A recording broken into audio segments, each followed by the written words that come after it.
అమ్మా భవానీ లోకాల నేలే ఓంకార రూపమమ్మా, తల్లి నీ మహిమల్ని చూపవమ్మా.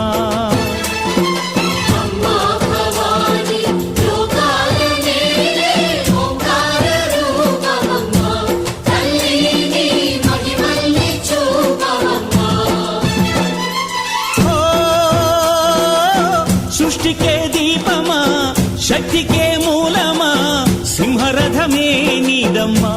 అమ్మ దుర్గమ్మ భక్తులను దీవించుమా.